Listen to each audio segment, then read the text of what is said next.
What's up, everybody? This is the Booch, and welcome to episode 16 of the Boochcast reviews, Darkside of the 90s. And of course, once again, we are joined by the one and only, the broke soulless ginger, Mr. Zack Scott. What's up, dude? Yes, it's me, the broke soulless ginger, Zack Scott. Generally speaking, I'm not broke, and this episode is about the batshit, disrespectful, tabloid motherfuckers.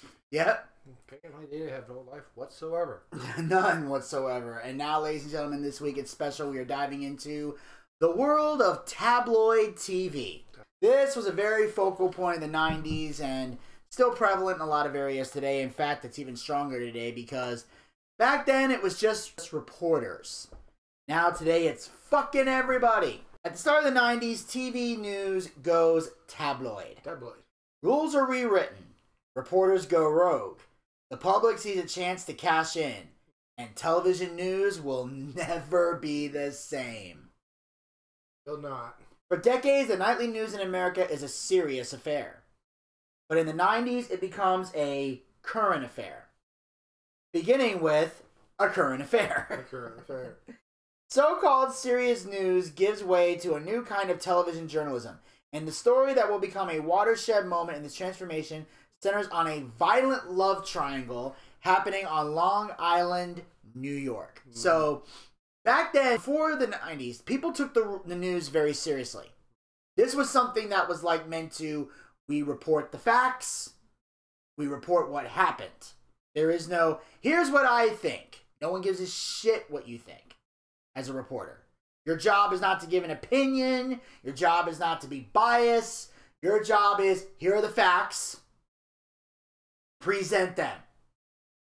And then the people at home formulate their opinions. That's how the news is supposed to go. Unfortunately, today, they're all trying to tell you not just the news, but what to think about the news. Because thinking requires a lot of work, and most people today don't like to do any work. So, the more you can dumb things down and simplify them, the easier they are. Yet these same people still consider themselves to be intelligent. You can't be intelligent if things are being dumbed down for you. Sorry, you can't. Don't work that way. No, it does not. And of course, this love triangle, and we're going to get into details about it later, but here are the three people this revolves around. None other than Joey Buttafuoco, Mary Jo Buttafuoco, and Amy Fisher. Now, there's a lot of tabloid stories we're going to talk about in this episode, but this particular episode focuses on this particular story. Yeah. This is the meat of the matter, and then everything else is a side dish. For this housewife, tabloid news will turn her personal tragedy into a national spectacle. One day, while Mary was home, she was about to go paint a bench in her backyard, when suddenly the doorbell rings. She answers, and this teenage girl asks, "Are you Mrs. Buttafuoco?" She says, "Yes." And she said, "I need to tell you that your husband is having an affair." What happens next will turn Mary Jo, her husband, and a young woman nicknamed the Long Island Lolita into household names. But the story of how America's news goes from bookish to Buttafuoco begins with another familiar name. A gentleman by the name of Rupert Murdoch. Back in the 80s, Murdoch's tabloid newspapers are filled with stories just as juicy and tantalizing as Mary Jo's. He basically invented the tabloids. So, if you want to know, when you're staying in the supermarket, all those weird random magazines with those crazy ass fucking rumors, some you don't know are true, some of them might be a little bit true, or as they call them in Men in Black, the hot sheets. Like, that's where Kay always goes. He gets the tabloids to go find out where the aliens are and everything. Rupert Murdoch is the culprit behind all this shit. Yeah, he is. One of the keys to Murdoch's success was the introduction of the Page 3 girls, nude models. These tactics helped Murdoch build a tabloid empire in Australia and the UK. Then he had his sights set on America. So first, Australia deals with this shit. Then he infects the UK with this crap. And then he somehow manages to infect us over here. Yep. He was not a good dude, I don't No. Yeah. He created this monster, so I don't consider him a good person. Murdoch buys the New York Post for $30 million and quickly transforms it into his kind of newspaper. And that is the problem. This is an issue right here. The moment a newspaper company starts behaving like a company or a business, that means it has to make money. And it also means that it can be sold to somebody else who can take the newspaper and use it for his own personal pleasures. That's why a sale of a company isn't always a good thing. Well, it's not. And yes, I'm talking to you, WWE. Gruesome murders, sex scandals, bizarre events like UFOs, that's why Men in Black call it the hot sheets. The all-time tabloid headline was New York Post's headless body in a topless bar. That was their biggest headline. It blended sex with murder in this punchy, punny 5-word statement. So apparently there was a woman in a topless bar that apparently got decapitated or murdered or whatever. So they came up with the headless woman in the topless bar. Because that's one of the key things to journalism, is trying to come up with a catchy headline. Now, the secret is, and I've learned this from journalism classes I've taken, I actually have a bachelor's degree in journalism, is the headline has to be attention-grabbing. It has to be something that makes you want to read the article. Here's the problem, though. Most Americans don't like to read. Now, notice, I didn't say they can't read. I said they don't like to. So, that's why most of the time, you will literally see people look at a headline of an article on Facebook and immediately have a fucking opinion. And most of them didn't even read the fucking article. That's why you see people replying going, did you even read the article? And most of the time they didn't. Because they can't be bothered to put in extra work. And they wonder why no one respects them. Yeah, I wonder why that too. Murdoch's approach to journalism is to publish what sells. Again, what sells. Make money. Money gets put above information. Glossy pictures, big print, and stories about sex and violence. But for him, newspapers are not enough. Murdoch decides to do something that has never been done before. Inject his tabloid newspaper sensibility into a TV news show. He buys all of Metro Media Television for $2 billion. He pays $2 billion, acquires this network, and now he can take all these tabloid hot sheets and put them on television for your viewing pleasure. Back then, all the news stations covered the same stories. When Rupert Murdoch started his television news operation, he didn't bring in network people from America. He brought in newspaper people from Australia. So he brought in the Australian people that he had already had manipulated into his way of thinking to operate this. He took the best that he had and said, well, mate, now I'm starting television. Do your thing with television. They saw the news as dull and boring and decided they were going to conquer the news market like pirates and raiders. Yes. I be taking your news slot. Captain Jack Sparrow. He be cancelled. Even though he find his justice, he unfortunately never got to sail again. The captain of Rupert Murdoch's pirate invasion is Peter Brennan. Captain Peter Brennan. Captain. He sailed all the 6 seas. Or is it 8? Just keep listening and I'll get an atlas. You're supposed to be the smart one. A brash producer born in Australia. Brennan will become known as the godfather of American tabloid TV. He started the genre. So, Rupert Murdoch invented the tabloids. Peter Brennan started the tabloid TV genre. He made this a thing. They also recruit a news anchor named Maury Povich. Maury Povich. See, I will say this. Dr. Phil, he's too dark. But when it comes to Maury, on the other hand, all I can see is I just laugh. Maury was the anchorman at WTTG in Washington and was married to Connie Chung, who would eventually go on to anchor the CBS Nightly News. So, Maury was a legit news anchor. Yeah. That's where he started. Then he went into the tabloid world. Then he became a talk show host.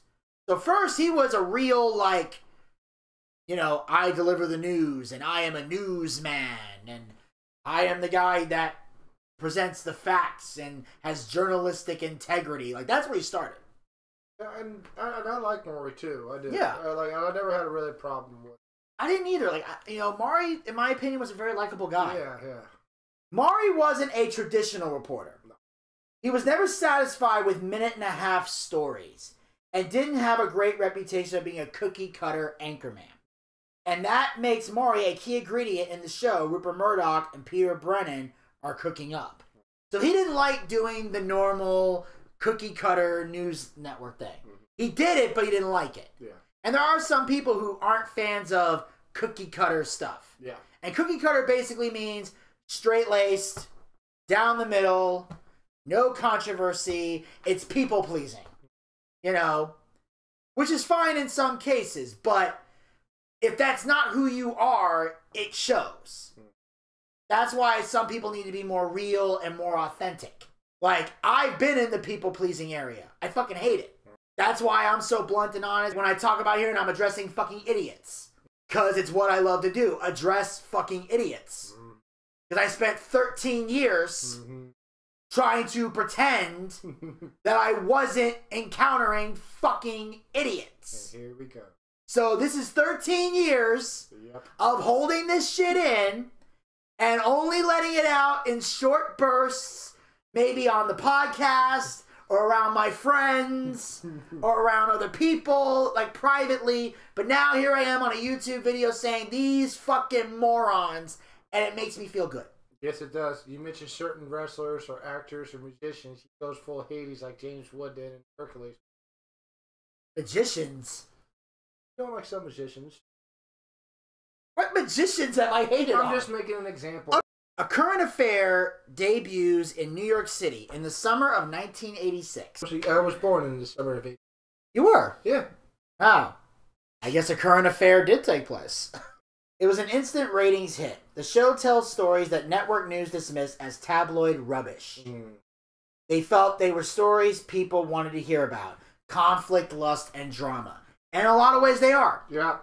Like, they understood what we were saying before. Sex sells. If it bleeds, it leads. These are key importance to journalism. Why? Because those are the stories that people want to hear. That's why movies and TV and video games and everything else caters to that.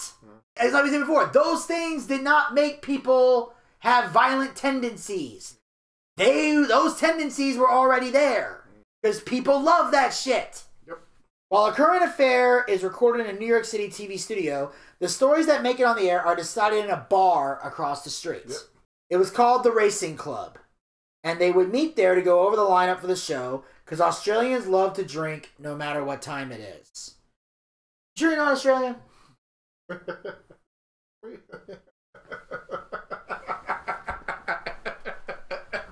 I get it. All right. Now topic. Nobody embodies it's 5 o'clock somewhere more than this motherfucker.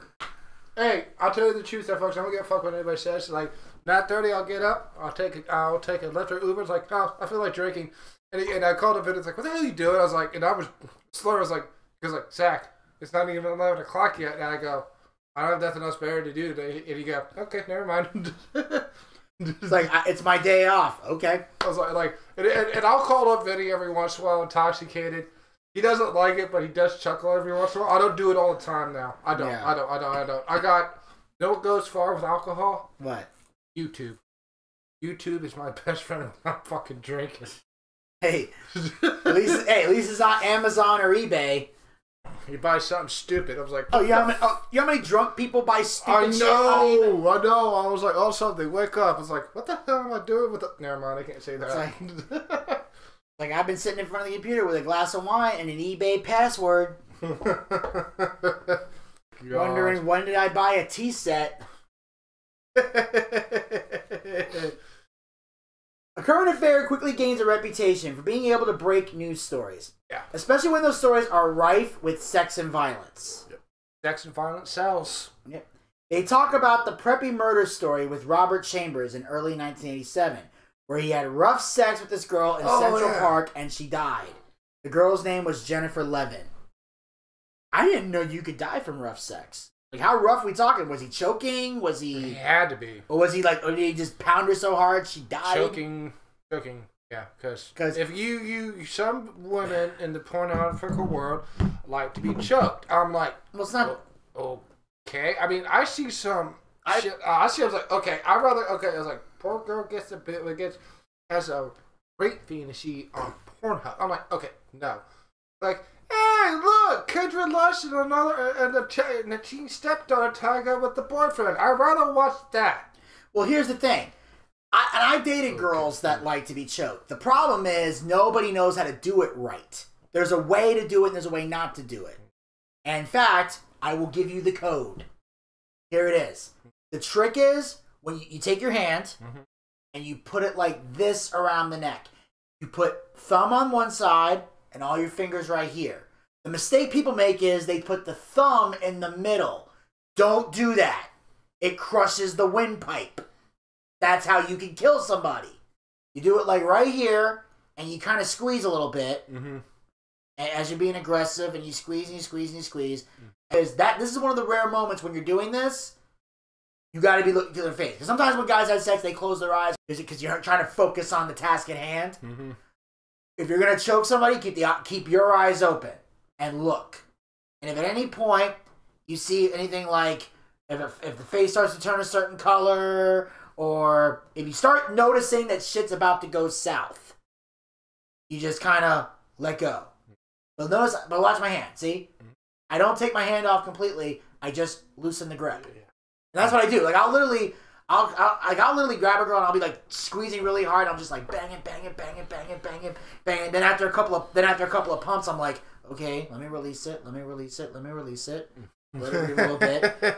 then it's like you know, right, and then boom, squeeze again, go harder. Kiki sex with Vinny Bucci 1-on-1. Yeah. Didn't think you get those lessons from me, did you? But that's a trick.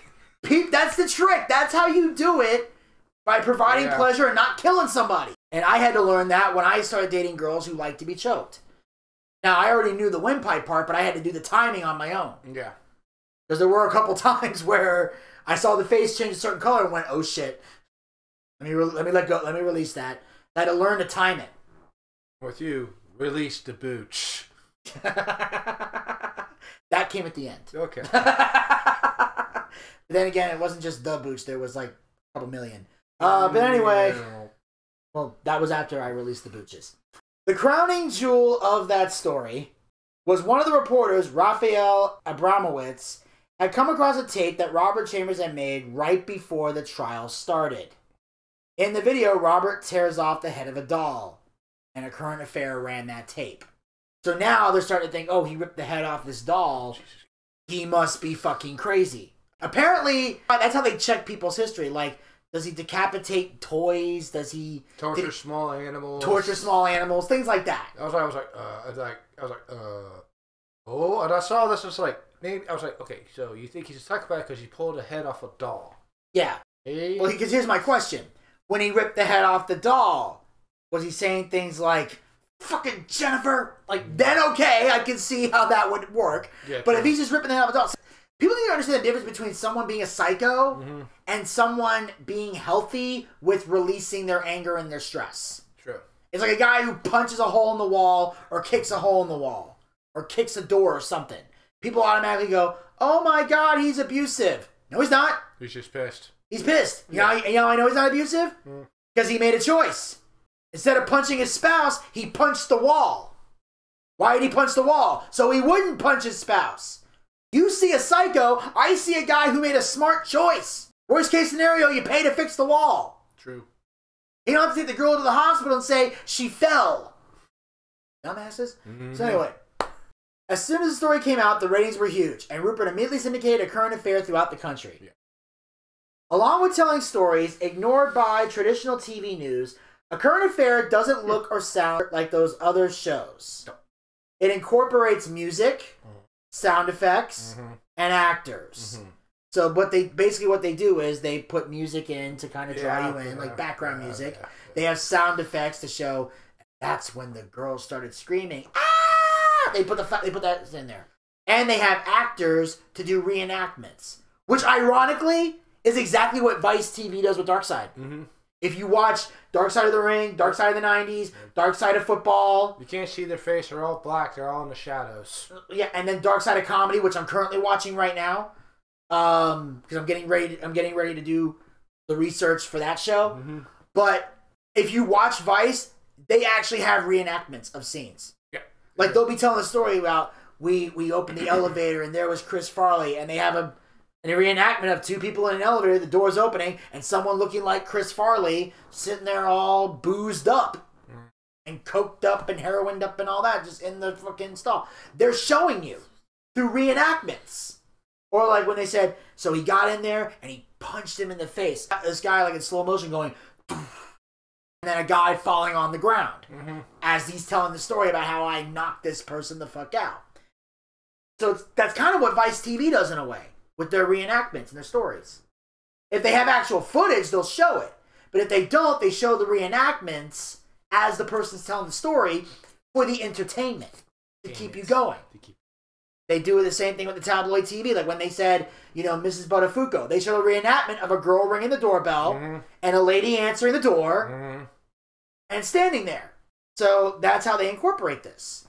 Things that the mainstream news networks consider off limits. They even did reenactments, as I said before. Yep. So, and they were going after stories that the mainstream media wasn't going to touch. Because to them, it wasn't real news. And they were all about the real news. The real news. Kind of like the real world. Yes. The real world actually had differencing of opinion. But what really distinguishes a current affair is the performance of the host, Maury Povich. Unlike network anchors, Maury personally engages in every story. Most anchors would introduce a story and then drop their head. Maury would look at the camera so the audience could see his expressions and be passionate on topics he liked and hated. For the record, he hated UFOs. So he would be there telling the story, and then he would go, really? Another UFO story? Like, he engaged with the audience. He would go, all right, look, this UFO crap is stupid. Everybody's like, aliens are real. No, they're not. That's basically Maury. Well, when it comes to aliens, I was like, okay, we had the mystery science. I want to be a guy that needs to see it to believe it. Hey, little green man. Oh, shit, it's the aliens from Independence Day. Run, or even worse, aliens from Mars Attack with Jack Nicholson in it. Yeah, they lure you into a false sense of security. Independence Day, we ain't ready for that shit. Yeah, so those type of aliens, one, which sucked. Or the ones from Men in Black. Maury's honest expressiveness is shocking to news traditionalists, while being refreshing to a new generation of viewers. He's a complete departure from the voice of God-type anchors who dominate the network news. So he basically came in with his own swagger. Yes. For 3 years, A Current Affair is the only tabloid news alternative on TV. Riding on that success, 2 new tabloid shows hit the airwaves just in time for the first big sex scandal of the 90s. These shows are Hard Copy and Inside Edition. I'm more familiar with these two than I am with Current Affair. The only one I'm familiar with is Inside Edition. I knew Hard Copy. I never really watched it, but I knew about it. At the start of the decade, A Current Affair is not just changing the way news is gathered and reported on TV, but what's considered news in the first place. When it comes to turning ordinary people into extraordinary spectacles, no one quite compares to A Current Affair's legendary reporter, Steve Dunleavy. He's interesting in this one. He was the ultimate tabloid reporter. Steve was considered a joy by coworkers and a lowlife by rivals. He even once let the air out of his father's tires because they worked for rival papers and he didn't want his dad to be the first to print his story. Right there, that should tell you something. Anybody that's willing to stab a family member in the back will do anything to you. It's like that joke Chris Rock said. The reason nobody has any beef with Eminem. Look at the shit he said about his mom. Imagine what he'll say about you. Yeah, true. As a former print reporter for Rupert Murdoch's New York Post, Dunleavy knows how to deliver the sensationalism viewers crave, and he's instrumental in making A Current Affair the most watched news program on TV. 2 copycat programs are now cashing in on the tabloid market. The most respectable Inside Edition with David Frost, and Hard Copy, Hard copy was the dirty. A Current Affair was relatively dirty, and Inside Edition was clean. As the competition on tabloid news TV heats up, A Current Affair loses some of its brightest stars. Maury leaves to pursue a career in daytime talk. Here's where the Maury Show comes in. Mm-hmm. Now he's off doing that show with the lie detector tests and the paternity tests and the talent shows and all that. Then the godfather of tabloid TV, Peter Brennan, along with Burt Kearns, go to work for Hard Copy. Now they go and work somewhere else. Yep. Steve Dunleavy remains at A Current Affair just as a huge scandal ignites in April of 1991. And this one, holy crap. I think we might have mentioned this briefly during a few other episodes, but here's where we dive into the nitty-gritty. William Kennedy Smith, the nephew of JFK, RFK, and Ted Kennedy, is accused of raping a woman at the family mansion in Palm Beach, Florida. Hard Copy is first to break the story, angering one of its competitors. Steve Dunleavy is pissed and goes to work. Dunleavy beats out Hard Copy by hunting down Michelle Cassone, a woman claiming to have witnessed Ted Kennedy exposing himself at the mansion on the same night as the alleged rape. Armed with explicit photos of Cassone, Dunleavy invites her to New York for an interview where he plans to use the pictures to discredit her. So, this is interesting right here. Yeah. And I'm going to be honest. I kind of like this part here. They went to the 21 Club. They had some drinks and they went to the office, the Current Affair offices, and they went into a room where they had 2 cameras waiting. And he proceeds to interview her and asks if she would pose for anyone. She says, "I would not pose nude for anybody." He then shows her pictures of her posing nude and giving blowjobs.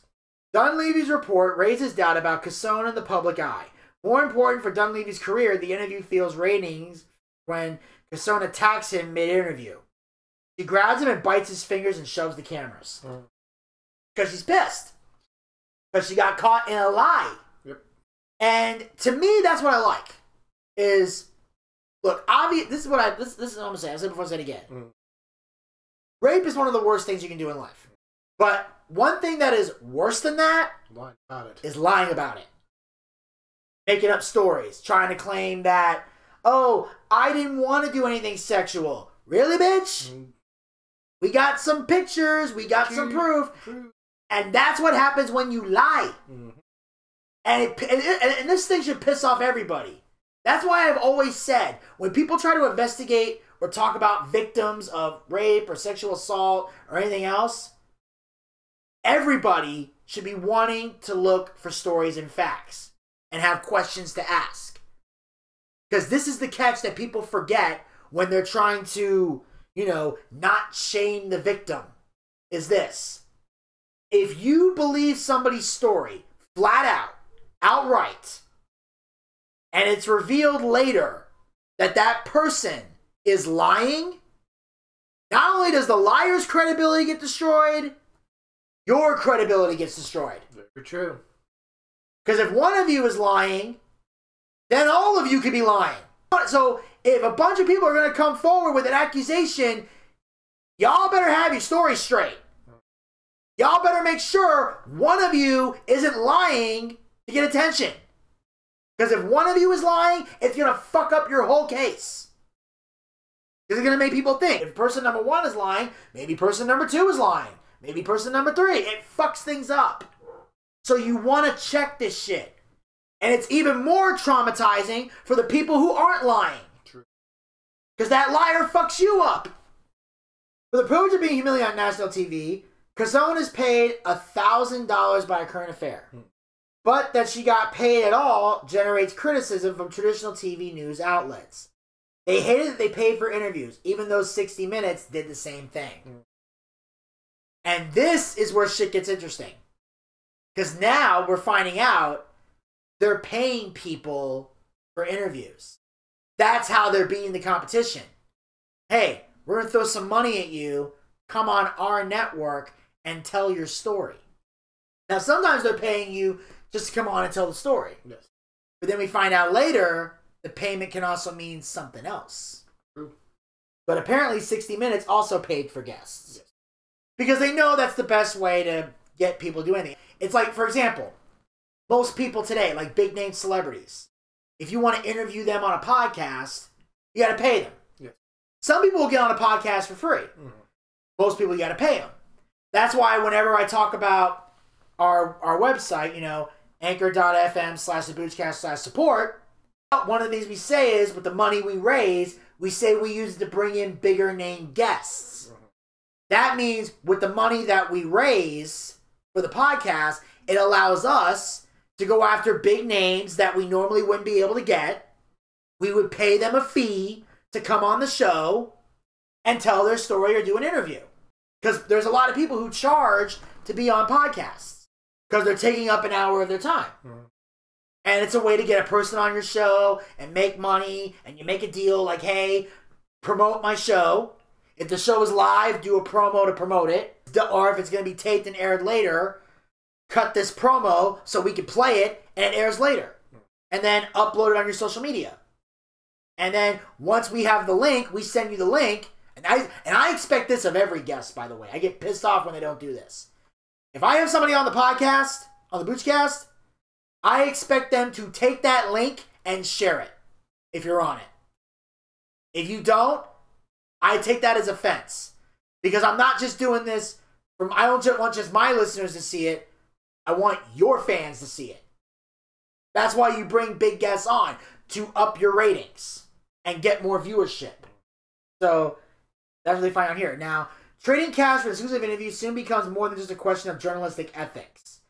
Witnesses in high-profile court cases begin having their credibility attacked for getting paid to first tell the story on TV, including at the trial of William Kennedy Smith. The main witness, Ann Mercer, who had driven the victim home after the rape, got paid $40,000 by a current affair to tell her story. It was great ratings for the show, but her testimony got stricken from the record during the trial. And when William Kennedy Smith was acquitted, his attorney thanked Steve Dunleavy for getting his client off. And now here's the kiss of death. Uh-oh. Because now they're saying, because you paid to tell your story, your evidence is now inadmissible. Because they're thinking maybe you were bribed to say what you said. That's a disadvantage. That's why I would say, if you, God forbid, and circle, underscore, highlight the words God forbid, because I do not wish this on anybody. Ever. Let's clarify that right now. God forbid, you get raped, or you witness a rape, or you witness something like that, do not take money to tell your story. Don't do it. If you're going to do it after the trial. Don't fuck up your chance to get justice. Because I do think it's bullshit it got stricken from the record books. Because she got paid to tell her story, she didn't get paid to tell a narrative. Now, if she was being paid to say this specific thing, then okay, I can say it being stricken from the record books. Yeah. But if you're just telling your story, that's it. Casone's $1,000 or even Mercer's $40,000 will soon seem almost quaint when compared to what a current affair will spend turning Mary Jo Buttafuoco into a media spectacle. She never wanted to be famous or infamous, but that's exactly what happens when a teenage girl shows up at her door claiming to be sleeping with Mary Jo's husband. She is shocked by this and says, look, I'll let Joe know that you came by. This is after she was already at the door. Kind of going back to that here. She turns her head to open the door and Amy shoots her. Mary is rushed to the Nassau County Medical Center where they manage to save her life. And for those of you who want to know, if you ever watched The Fresh Prince of Bel-Air, which won't go too deep into that now, it's going to be on a future episode, actually next week's episode, there's an actual joke in there that plays off of this. And it's very funny. Hey, Zach. Knock knock. Who's that? Amy Fisher. Bang! That Will Smith tells that joke. I first heard that joke before I heard this story, and now I get why that shit's funny. Yeah. Like Amy Fisher, bang! Bang. Before tabloid TV, Mary Jo's story may have only made the local newspaper. Now it's being broadcast around the world. She recovered, but still had a bullet in her head, and didn't believe that her husband had an affair. And even though we find other things out later, I'm going to give Mary Jo credit here. I have a lot of respect for that. That she wasn't quick to jump to conclusions. You know, she said, look, I'm not going to believe this story. My husband wouldn't do this. Now, obviously, she would at least talk to him about it, but she honestly believed that her husband would never do this. And there's times where relationships end over something that never happened. There are guys whose relationships will end over crimes they never committed. True. So the fact that she stood by her husband, I have a lot of respect for Mary Jo. True. Even though the result became a bit different. The story, with its oblivious wife, sleazy husband, and attractive teenage seductress, is blood in the water for sharks on tabloid shows, who quickly dubbed Amy the Long Island Lolita. And with the tabloid shows parked out front, checkbooks at the ready, Mary Jo eventually names her price. So now she's trying to ignore the tabloid reporters. She doesn't want to talk about this, but they just will not leave her the fuck alone. So finally it's like, okay, you really want this? Here's what it'll cost you. Now, the 3 tabloid TV shows of the early 90s are locked in fierce competition, with sex scandals and celebrity gossip leading their nightly news lineups. Now, this is where we're going to take a little detour. Because tabloid TV, even though we said that Joey Buttafuoco, Mary Jo Buttafuoco, and Amy Fisher, they're the meat of the story, well, here are the potatoes and vegetables and side dishes. First, we check with Hugh Grant picking up a known prostitute. We all remember that story. Yes, we do. Hugh Grant caught with a prostitute even though he was dating Elizabeth Hurley at the time. Yes. And it reminds me of that old Tom Arnold joke, because him and Tom Arnold were friends. He said he got the phone call. He goes, "Did you hear what happened to Hugh?" He's like, "Did he die?" He goes, "Worse. He was found with a prostitute." And he said, and of course he's British, so I went, "Man or woman?" Because he's British. I don't know. And I said, "Well, I'm checking it out right now, and I can't tell. It might be a tranny. We don't know." So finally, next thing you know, my phone calls. It's Hugh. He goes, "Bloody hell!" It's like, "Man or woman?" He says, "I can't tell." But yeah, so there's that one. Then, of course, there was the infamous Jimmy Swaggart. Who on February 20th... against God. I was like, no, you're just a lying, cheating douchebag. On February 21st, 1988, without giving any details regarding his transgression, Swaggart delivered what came to be known as his "I have sinned" speech on live television. He spoke tearfully to his family, congregation, TV audience, and ended with a prayer. "I have sinned against you, my Lord, and I would ask that your precious blood would wash and cleanse every stain until it is the seas of God's forgetfulness, never to be remembered against me anymore." Damn, that's a hell of a performance. The Louisiana Presbytery of the Assemblies of God initially suspended Swaggart from the ministry for 3 months. The National Presbytery of the Assemblies of God soon extended the suspension to their standard 2-year suspension for sexual immorality. His return to the pulpit coincided with the end of a 3-month suspension originally ordered by the denomination.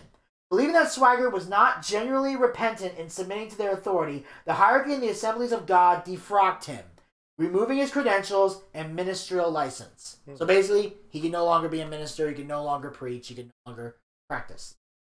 Swaggart then became an independent and non-denominational Pentecostal minister, establishing Jimmy Swaggart Ministries, based at the Family Worship Center in Baton Rouge, Louisiana, and the Sun Life Broadcasting Network, which can be seen in the United States and other countries.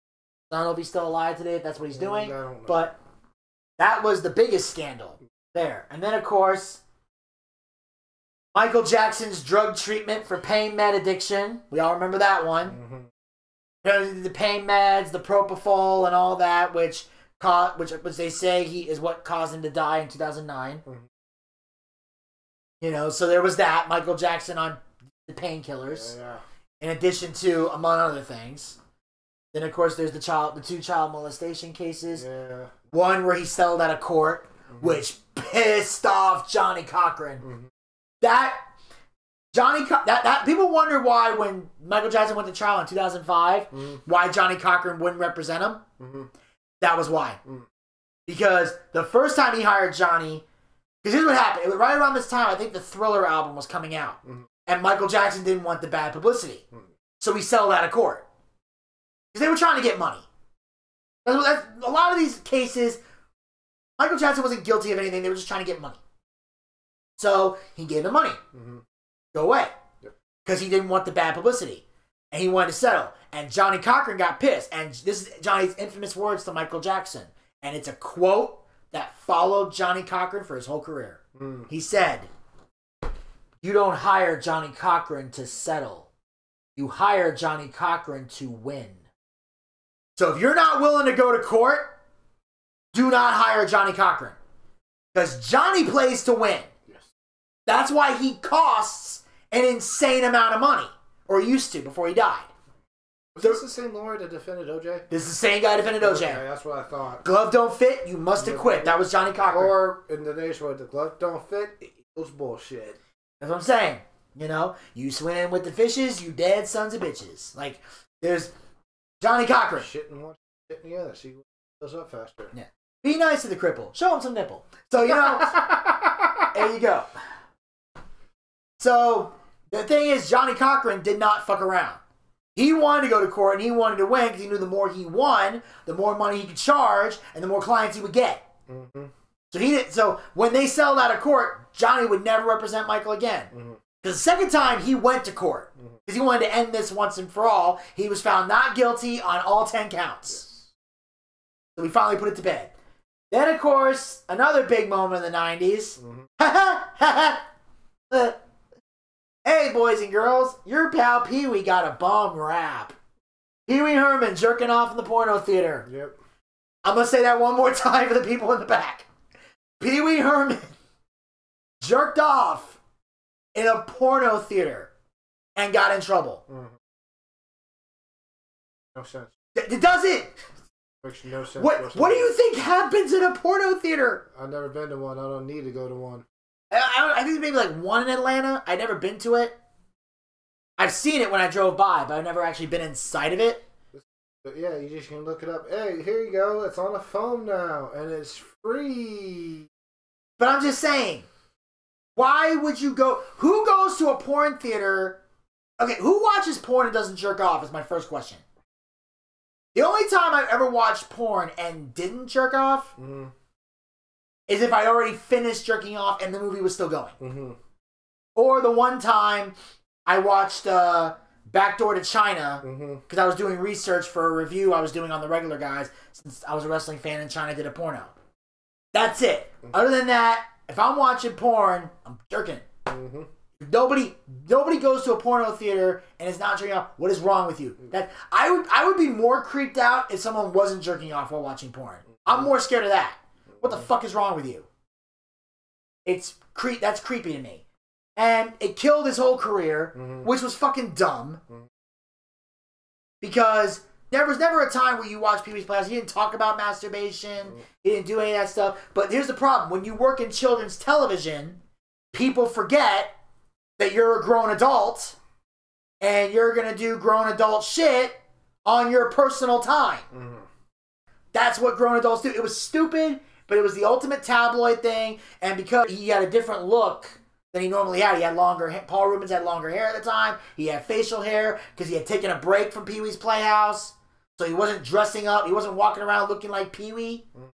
And they saw the mugshot, and it made some parents lost faith in Pee-wee Herman. It was literally one of the dumbest reasons to lose a show I've ever heard in my life. Then there's, of course, Eddie Murphy, who was with a woman named Seuli, a sex worker, was being watched by police before getting into Murphy's SUV. Seuli was unaware of who the driver was. Murphy was pulled over by police, questioned for 30 minutes, then released, while Seuli was arrested for an outstanding warrant on prostitution charges. She was actually a trans prostitute. Now, they drove around, but they weren't caught in any sexual acts. But for a while, this put the controversy around of whether or not Eddie Murphy's gay. Because he had a trans person in his car. Now keep in mind, this is like the 80s or 90s or whatever. So when this happened, so this is before the people, really understood the trans community. Where back then, if you hooked up with somebody trans, you were viewed as gay. Obviously, we now know today that doesn't make you gay. At the very least, it makes you bi. I'll say that right now. Bi. At the very least, you're bi. You're bi. I'll say that. It doesn't make you 100% gay, but you ain't 100% straight either. Don't you bullshit me. Nope, don't bullshit. But that was another scandal Eddie Murphy had. Now, whether or not he had sex with a trans prostitute, we don't know. Who cares? It's not our business. Not our business, so we don't care. I like Eddie Murphy. I do too. So, a current affairs star reporter, Steve Dunleavy, has built a reputation for doing anything to out-scoop his rivals and becomes a key weapon in the tabloid wars. Soon his old friends at Hard Copy, Burt Kearns and Peter Brennan, will learn for themselves how far Dunleavy will go to win. Mm-hmm. In October of 1991, Elizabeth Taylor is marrying Larry Bortensky at Michael Jackson's Neverland Ranch. 8 times the charm. Because Michael Jackson and Elizabeth Taylor are the best of friends. Okay. So she's like, I'm going to hold your wedding here. And they would have different ways of getting to the wedding to make sure nobody would try to come into Neverland Ranch and fuck it up. Mm-hmm. Dunleavy shows up the day before the wedding and goes to lunch with Kearns and Brennan at a Los Angeles eatery where they have drinks and Dunleavy complains about work. Apparently a current affair won't let him cover the wedding. After drinking for 8 hours. Mm-hmm. Rewind that back. 8 hours of drinking. That's a work day. Yes, that is a work day. Again, 5 o'clock somewhere. Like these fuckers. 8 hours? I don't know what that means. I don't know. You ever drank for 8 hours? That means yes. Okay. Steve says he isn't feeling well and goes back to the hotel. No shit, you're not feeling well. Kearns and Brennan stay out, and the next day they are too tired and hungover to go to the wedding. Meanwhile, Dunleavy was in a helicopter flying over the ranch covering the wedding. It was all a setup. He got them drunk, he got them hungover so he could beat them to the wedding. That's how sick these people are to get the story and be first. This is where journalism goes to die, by the way. Do reporters think that the viewing audience really gives a fuck who has a news story first? No. We don't. We don't care. Your boss does, obviously. But we, the viewing audience, could give a fuck less who broke the story first. All we care about is who has the most information. And which one's the most accurate with the information. That's all I care about. The only time I need to know who broke the story first is if I'm on a fucking trivia game. That only helps me if it's a Jeopardy question. Who was the first to cover the Elizabeth Taylor wedding? Vinny. Who was Robert Dunleavy? Correct. That's all I need to know. All's fair in love, war, and news gathering. And that will certainly prove true as the tabloids battle over the story of the Long Island Lolita. Amy Fisher shooting Amy Jo Buttafuoco in the head. Hard Copy covers the story regularly, but a current affair purchases a tape of what is purportedly Amy Fisher in an act of prostitution. So again, this is one of those tapes where it's like, oh, this is interesting. Mm-hmm. And she says, and I quote in the tape, "We take care of business and then we don't have to worry about business and we can take care of pleasure." You know what that tells me? This ain't her first time hooking. Nope. Trust me, that is the mentality of every hooker you meet. Let's get the money out of the way. Because they have to have the money before you fuck them. Made that clear. Which sometimes is okay. And other times it ain't. There's times where you give the money first and then they fuck you and not in the good way. You gotta be mindful of that shit. But I will say as a comedian recently, I was performing at a birthday party and I did stand up. There was nothing inappropriate. And the person who booked me for the show paid me a week before the show. So we got the money out of the way. That way when I got to the show, because I'll be honest, I usually get paid on the day of the show, which I'm okay with. But there's always that idea in the back of my head, am I going to get this money when I get off stage? Now, thankfully, every show I've done, whether it's gone good or whether it's gone bad, I was paid at the end of the night. Always. Like with Scott Scanner, Vinny Bucci, have the money ready. Except for Benny Bucci here is somewhat scary when he yells. When you got Big Papa Scott Steiner yelling at you, he's like, I'm sorry, sir, don't hurt me, sir. You feel very, very small and tiny.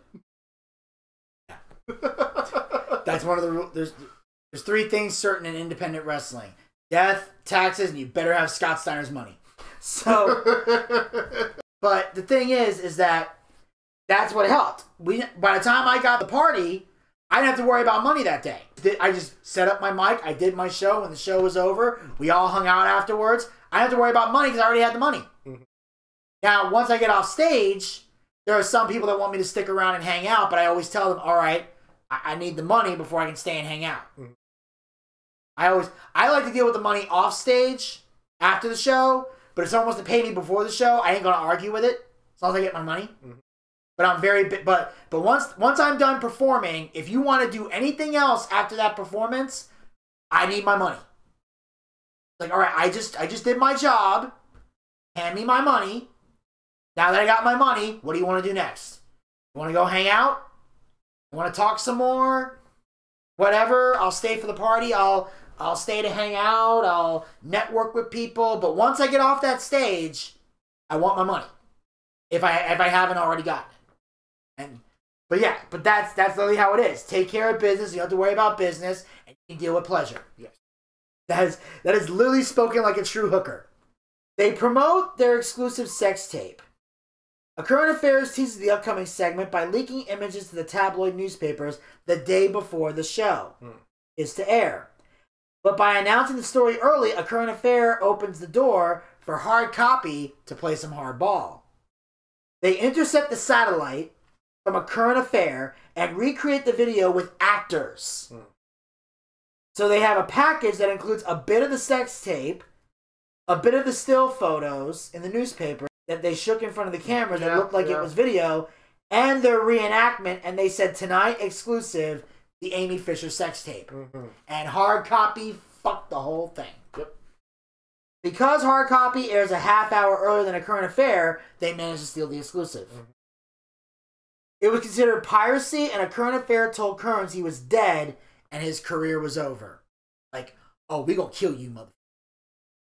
Producers lost their minds, and Dunleavy was nodding in a corner saying, touché. Everybody else is panicking. Dunleavy's the only one sitting there going, all right, well played, well played. Mm-hmm. But I'm gonna get you. Mm-hmm. If he's sitting there going, touché, you know he's planning something. Or like the evil bad guy always going like, yeah. You may have won this round, but I'll be back. The original sex tape was reportedly sold to A Current Affair for over $10,000. And soon nearly everyone in the Amy Fisher Buttafuoco circle will try to cash in by selling stories. Mary realized she was a cash cow. She had people coming out of the woodwork making up stories. They had a housekeeper who said Joey chased her around the house and she wasn't even working for them at the time she got shot, and she had never met her husband because he was always at work when she came to clean the house. The stories were never verified. Nobody let the facts get in the way of a good story. Has that ever been more prevalent than today? Mm-hmm. And that's a problem. They don't verify stories. No one fact checks anything anymore. In fact, by the time this comes out, you may have already heard a podcast between me and Elvis where we talk about exactly that. How the wrestling journalists don't fact check anything. Nobody fact checks. They're more concerned with, let's get it out now. Mm-hmm. We need people to see it now. No. Instead of, hey, let's make sure this is accurate before we put it out there. It has to go now. It has to go now. And then you find out it's shit and you have to go, oh, I'm sorry, and I print this retraction. And some people don't even print retractions. They just go, oh, it's not true? Well, fuck it, let's just keep playing it. Because we're lazy. Lazy. And don't want to work. Don't want to work at all. Fucking. It's going to come back to that a lot. That's my pet peeve. Lazy motherfuckers. That's the problem.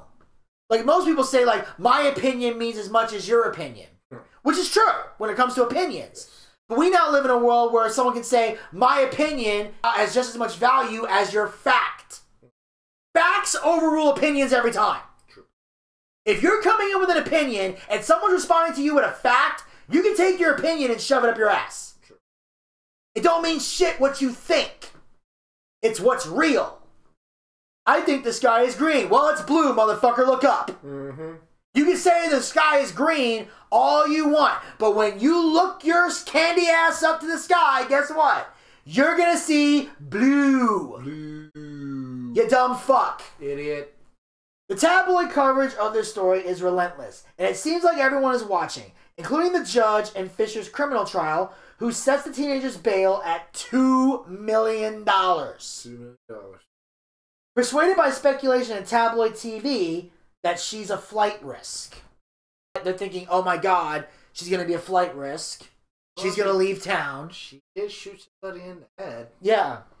But that's why they're setting it at $2 million. They're trying to set it to a unrealistic number sometimes. Yeah. When they try to set a bail that high, it's because they know you can't pay it. Mm-hmm. So it's guaranteed to keep you in jail. Mm-hmm. Unless you got like connections to a rich person that can get you the $2 million and get you out. But here's the funny part. If they set your bail at $2 million, you got the $2 million, they gotta let you out. Mm-hmm. By law. Mm-hmm. Fisher isn't the only one fielding officers to make a deal with the devil in the City of Angels. Just 8 months after Mary Jo was shot in the head, ABC, CBS, and NBC each released their own made-for-TV movie. Oh Again, my God. The big three. Yep. And everyone has their own version of the story. Mm-hmm. Again, we have to wait for the verdict, but we don't have to wait for the movie. Okay. Question. Question. I have a question. What is it? How do you make a made-for-TV movie when the verdict hasn't even happened yet? I don't know. Don't you wait for the conviction? Wait for the conviction. Stupid! Wait for the conviction! Wait for the evidence! Find out if this man actually fucking did it! True. Before you make a movie! True. This is how stupid people are! Like, it's supposed to be innocent till proven guilty. Apparently, you're guilty until proven innocent, and even then, you're still fucking guilty. Guilty, guilty, guilty, guilty. Morons. True. The CBS version was the Buttafuoco's side of the story. Mm-hmm. In that one, Joey didn't have an affair. So the CBS version, this is where Amy's saying, I slept with your husband, and Joey's like, I never touched her. And in the movie, you see she never touched her. He never touched her. So that's the CBS version. They're telling the Buttafuoco's side of the story. Mm-hmm. That Joey claims, I never hooked up with this girl. I never sexually touched her. I've never cheated on my wife. He was the nice guy who knew her. She was a delusional housewife who believed him because at the time he swore on their children's lives he didn't have an affair with her, and she believed him. Which again, she was being a wife standing by her husband. You can't get mad at her for that. Unless the evidence was clearly in her face. Which it wasn't. It wasn't. There was nothing to prove that he actually had an affair with this girl. Mm-hmm. The only reason we know is because it was back in the 90s, and we know now what the end of this thing was. Yep. But at the time, she didn't fucking know. She didn't know. And she wanted to believe her husband. To me, that's a good woman. I have not heard the facts of this case yet. I have not seen any evidence to prove that my husband did this. So I'm standing by my husband till I hear otherwise. True. I think it's fair and reasonable. Now, if he goes to court and it finds out he did have sex with her, which we found out later was the case, then she could say, fuck you, motherfucker, and divorce him and kick him out of the house and all that shit. Now, while the CBS movie helps pay for some of Mary Jo's legal bills, mostly it brings more unwanted media attention. Mary Jo begins to feel like nothing can cut off interest in her story. But she's wrong. She's very wrong. By the summer of 1993, A Current Affair and other tabloid shows have turned the Buttafuocos into international celebrities. But it's becoming obvious that Joey is enjoying the limelight more than Mary Jo. Mary wants nothing to do with this. Yeah. Joey's having the time of his fucking life. Yeah. But then, a news story temporarily severs the tabloid's fascination with Joey Buttafuoco. We get a story That's way fucking crazier. Oh, I know exactly where. On January 23rd, 1993, John and Lorena Bobbitt make headlines after Loretta amputates part of his genitals in retaliation for years of alleged rape and abuse. She cut the penis off and threw it on the side of the road. They found it in the grass and were able to reattach it in time. He became a cash cow in the form of merch, TV appearances, and starring in porno films. Yeah. I'm sorry. This kicks the crap out of Amy Fisher. I'm sorry. Woman getting shot in the head. Guy getting his dick chopped off. I think we're going to read over here. Yeah, we're going to read this one and hopefully don't wince in pain. Oh, God. Dude. Dude, when I first heard this story, I've been scared to sleep in a bed with a woman, period, from that. I actually had a girlfriend, like, I literally would, like, sleep on my stomach with my head tilted to the side. I'd have to wear, like, a fucking chastity belt. Like, something to, like, lock everything in. And then I take the key and I hide the key where my wife can't fucking find it. Mm-hmm. But then he became a porn star because of it.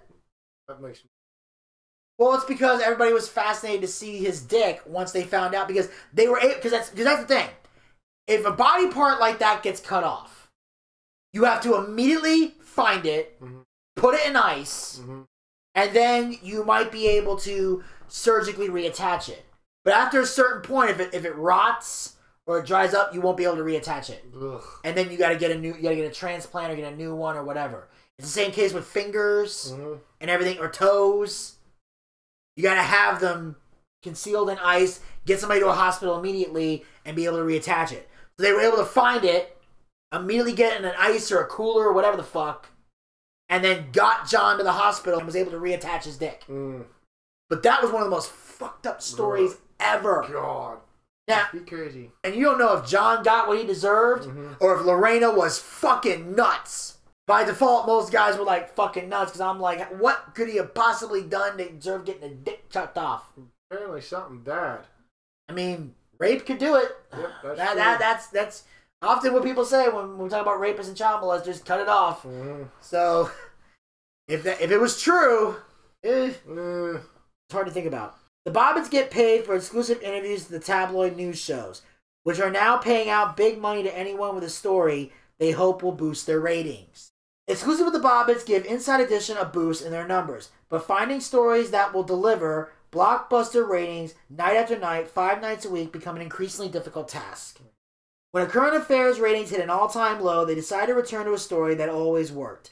The Long Island Lolita, Joey Buttafuoco, is back in the news when he gets charged with the statutory rape of Amy Fisher. About fucking time. Kearns and Brennan get rehired at a current affair, and they paid $500,000 to Joey to finally admit on camera that he had an affair with Amy Fisher, and Amy would forgive him.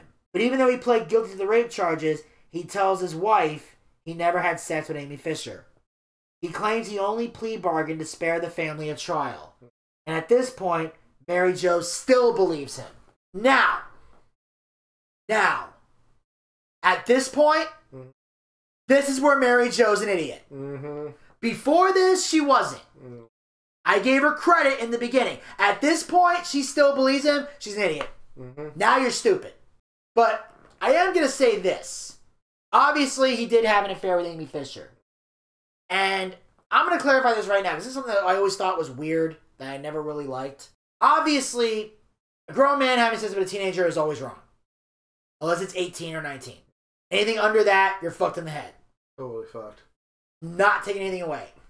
However, I've never liked the term statutory rape. I always thought that was the wrong... Like, if you want to say sex with underage minor, mm-hmm. I call it that. Yeah. And here's why I don't like statutory rape. I'll tell you why I don't like it. Because 90% of the time, when someone is accused of statutory rape, there was no actual rape taking place. Because to me, raping someone is to force yourself onto someone against their will. Yeah. You are having sex with someone who did not want sex, has said no multiple times, is begging you not to, but you are actively pinning them down, spreading their legs, and having sex with them. That's rape to me. And it's wrong. It's very wrong. But in a lot of these cases where they're having the underage sex, the girls are consenting to it.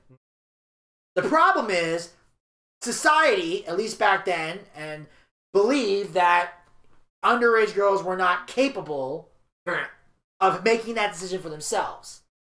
Yet, if you saw the Maury show, you would know quite a few of them are. Quite a few of them are making this decision on their own. It's still wrong, but there was no actual rape taking place. They had sex with each other. He never should have done it, but it happened. So that's why I don't like the term statutory rape, because there's no actual rape going on. They're actually having regular sex. There's an affair going on. It's still illegal. He still deserves to go to jail. Yes. I want to clarify that. I just don't like calling it rape because she wasn't forced to have sex with him. They actively had sex together. Yes. So that's why I never liked the term statutory rape. Because I felt like rape should only be used if someone is being forced to have sex. Now, if you force an underage minor to have sex with you, you're a piece of shit. Yes, and that's statutory rape to me. Yes. But if a grown man and a teenager are deciding on their own to have sex, that's not rape, but it's still illegal, and click, send the guy to jail. Or girl, if it's a girl with an underage boy. Put her ass in jail, too. They redid the interview. He confessed, and she said, I love him, I forgive him, he's my husband. With those 9 words, the Buttafuoco's collect the $500,000. Now, this is one of those rare moments where they're actually saying, you're not telling a story, you have to say what we told you to say. This is the one time they're actually manipulating a story with this. Yeah. You're admitting to it, and your wife is forgiving you. And you have to say it on camera to get this money. Even if you don't want to forgive him, have to. Or you don't get the $500,000. So she did it and got the money. Yep. At the time, it's the highest payout by a tabloid show and a new low for checkbook journalism. And I agree. Because now you're changing narrative. Yep. You're pushing a narrative. And that's wrong. Very wrong. There's nothing wrong with paying somebody money to get their actual story. It is a problem when you're paying them money and telling them what to say. Yep. Now you're crossing the line. Joey is sent to prison for 6 months and 5 years probation upon release. He's then taken to Nassau County Jail. Even after both Amy Fisher and Joey get sent to prison. Now, you're probably wondering, why did Amy go to prison? She shot Mary Jo. She shot Mary Jo, tried to kill her in the head. Remember, she didn't just have an affair with a grown man. She shot someone in the head. Yeah. So she was going to jail no matter what. So even after both Amy Fisher and Joey get sent to prison, the Buttafuocos remain in the spotlight. Not just on tabloid shows, but also as punchlines on late-night comedy shows like SNL and In Living Color. I understand why people make fun of people on SNL, but that was kind of wrong to do. And no, she's already been dealt with, like, making fun of her, the way she looks, the way she talks. I got shot in the head by a crazy bitch. She was like, well, because your husband was an idiot. Yeah. And then, of course, there was also the Fresh Prince joke I mentioned earlier. Yeah, stuff like that. Mary Jo didn't find it funny. Nah, I wouldn't either. Yeah, and I wouldn't either. Nah, I wouldn't either. It was in bad... This is one of those moments where you're doing a joke in bad taste. Yeah, it was bad taste. You know, especially when you're trying to make Mary Jo feel like an idiot for standing by her husband. Like I said, she was only an idiot towards the end. Yeah, that's the day the wife was like, fuck you. Today, that's how the wife always stood by the husband. Well, like I said, she stood by him till she found out it was true and then said, fuck you. Which is what you should do. Like I said, if you find out later the person's lying to you, then you can say this person's a piece of shit because you now know they did it. But the worst thing you can do is get mad at somebody for doing something that they did not do. Yep, that's true as well. Now, Joey happened to be guilty. Yep. But we didn't know that in the beginning. Nope. We didn't find out till he confessed. Very true, sir. The media's appetite for the Buttafuoco-Fisher debacle is insatiable until we get the granddaddy of them all. Oh, yeah. The big white Bronco, huh? O.J. Simpson. O.J. Simpson. And the crime of the century. Crime of the century. O.J. charged with the murder of Nicole, Brian Simpson, and Ron Goldman. I remember this. I didn't understand it, but oh my God, I remember this. Oh, yeah. And a lot of people Let me ask you something. What? Do you think he did it? Hands down, OJ? Do I think he did it? Mm-hmm. Yes. People were like, I don't know, but he was found not guilty. There's nothing we can't do about it. I mean, we can't. We can't. The problem is they tried to make it out to be a race issue back then. But here's the thing. There's even black people that believe he did it. Yeah. There were some black people that were 100% convinced he didn't do it, and the media was out to get him. Yeah. But at the same time, though, you can't really fault that because black people are always skeptical about police for obvious reasons. We talked about that in previous episodes, so we won't dive too deep into that. Yeah, that's true. So anytime something like this happened, they were quick to assume that it's a race issue. Yes. But a lot of people were like, no, this is about somebody done killed somebody else. There was evidence that showed he did it. Yeah. The problem is he had a kick-ass lawyer that got him off. Johnny Cochran, like we talked about earlier. So, in the summer of 1994, the manhunt for the former running back and Hertz rental car pitchman, O.J. Simpson, mesmerized the nation. The media painted him as a jealous wife abuser, and thus he had motive. So basically, they're saying he abused his wife, but they're also saying that Ron Goldman had an affair with his wife. There was no proof of it. Look, in the immortal words of Chris Rock, I'm not saying he should have killed her, but I understand. So I'm sorry. If I'm making millions of dollars and my wife is cheating on me with some random dude, you think I ain't fitting to kill somebody? I wouldn't kill him. I just divorce her. And have her try to take everything? Give fuck her, that. No, to give her a good little chunk, tell her to fuck off. Yeah, I'm saying no. Like that. See, I'm one of those people. If I get married, till death do us part is in effect if there's no prenup. If I get married, one of two things is going to happen. Either A, there's a prenup, or B, it's till death do us part. Marrying me without a prenup is like joining a gang. The only way out is in a box. Or 3, don't get married at all. Well, that's the option I'm going for, but you don't know. There's certain people that said they're never going to get married, and they do. So anything can fucking happen. If I meet the right person, it might happen. But I'm still protecting myself because I've seen too many guys get fucked in divorces. That's why I always laugh at fucking shows where like there's like a documentary where a guy killed his wife and covered it up, and then eventually got discovered, and the guy goes there. You know, if you wanted out of the relationship, why didn't you just get a divorce? Why didn't you just break up? You didn't have to kill her. You never been married, have you, sir? There's a reason why guys do that. It's because they don't want to lose half their shit. If a guy could get divorced and leave the way you normally leave a relationship, you take your shit, I take my shit, you go that way with your shit, I go that way with my shit, and the only thing we have to work out is if we have kids, then that's it. Pretty much. The only thing, when a relationship, the only thing you should be dividing is the time spent with children. That's the only thing that should be divided at the end of a relationship. Who are the kids going to live with? And how often does the parent get the other kid? Is it 1 week on, 1 week off? Is it going to be, I get them on the weekends, or you get them during the school year and I get them during the summer? Like, how the fuck does this work? Work that shit. That's it. But as far as like my car is my car. Don't fucking touch my car. This is my shit. Don't touch my shit. Now, what do we do with the house? I don't know. Fucking sell.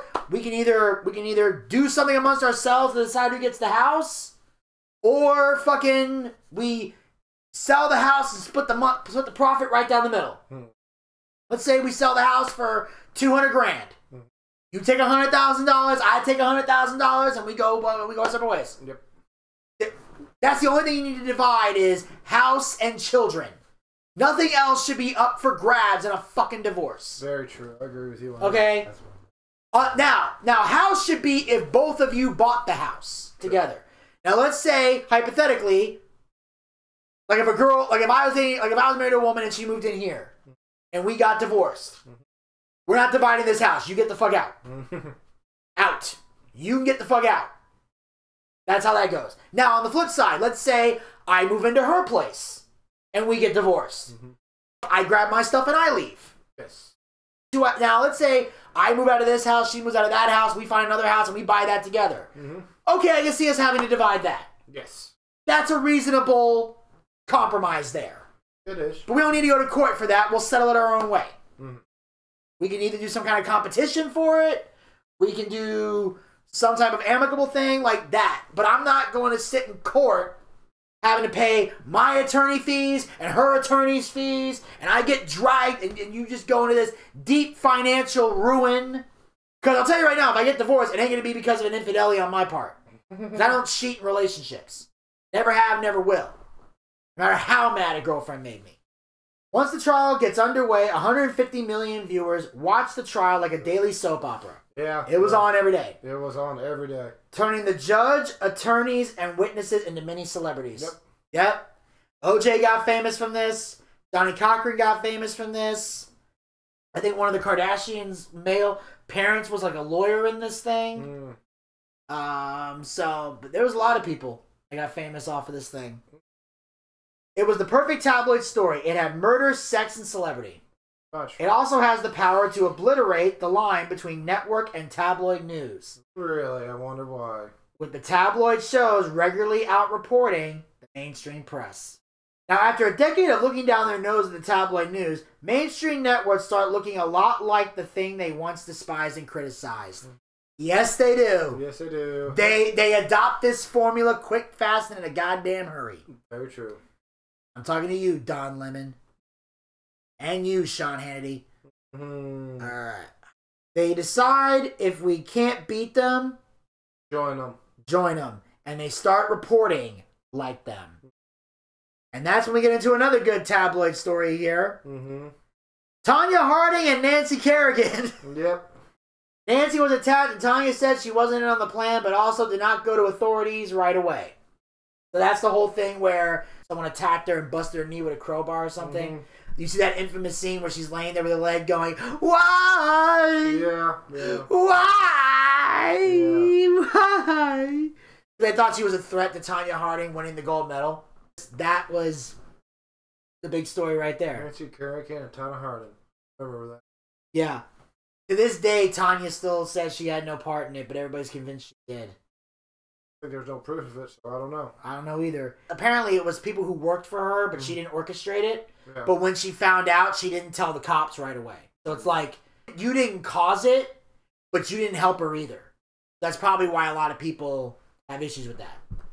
But what do you expect? It's competition. You don't want somebody to get hurt, but if they get hurt, you're not going to fucking say shit. Doesn't mean sports are cutthroat. Yes, They're crazy as fuck.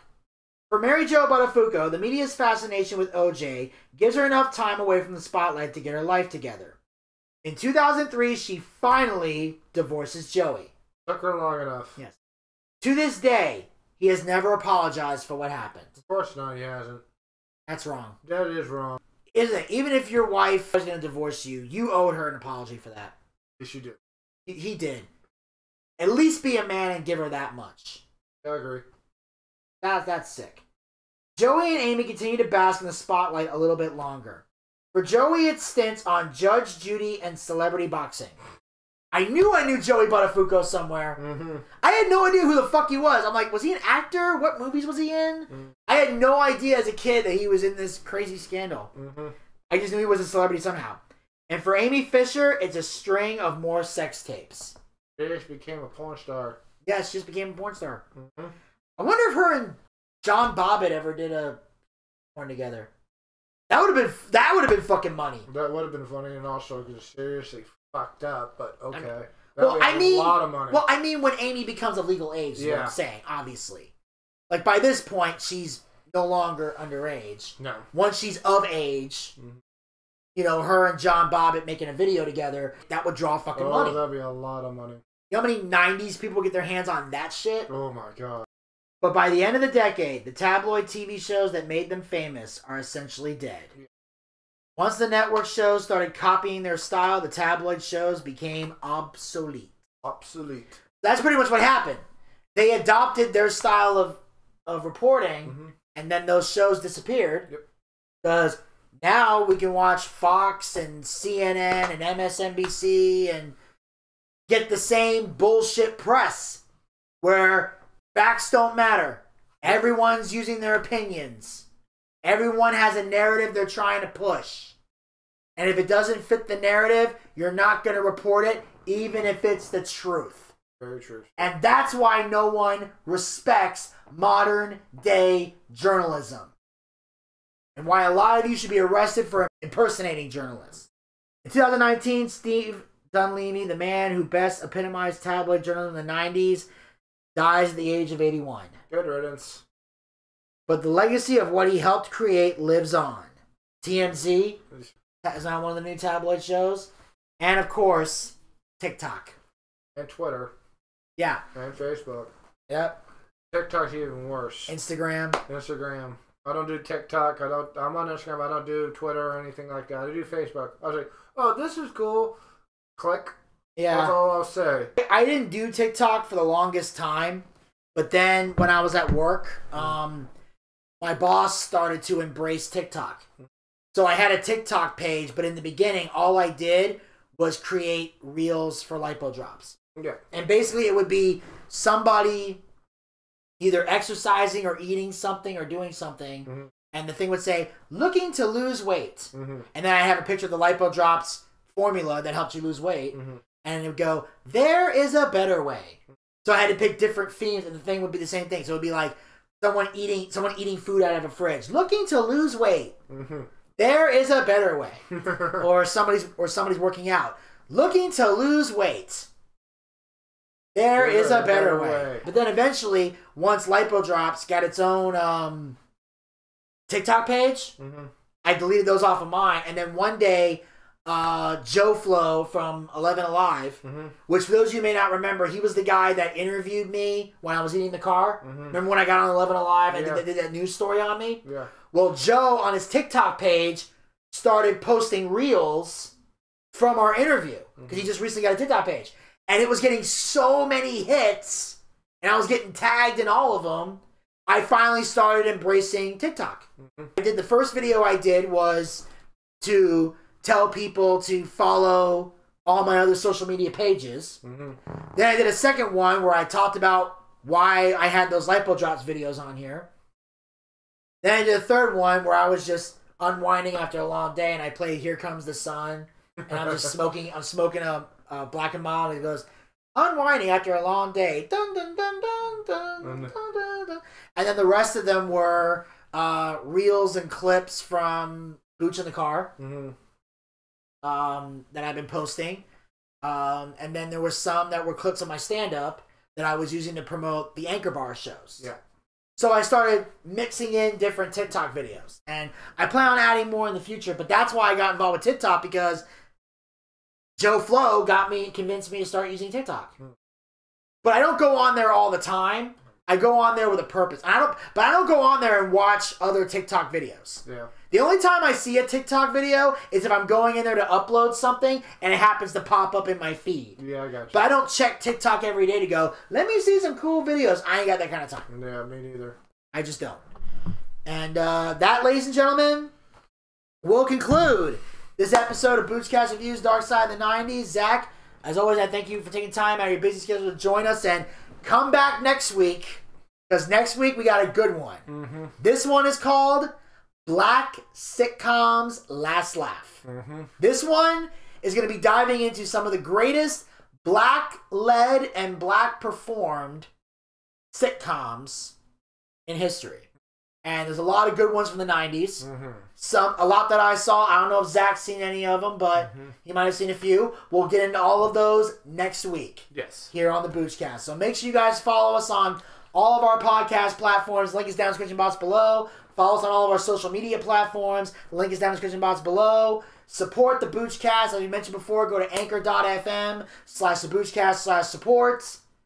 That link will be down in the description box below. And of course, as always, hit the subscribe button and ring that bell to be notified so you never miss another episode of Boochcast Reviews Darkside of the 90s, as well as other additional Boochcast YouTube content. We'll talk to you guys next time. Until then, pizza, baby!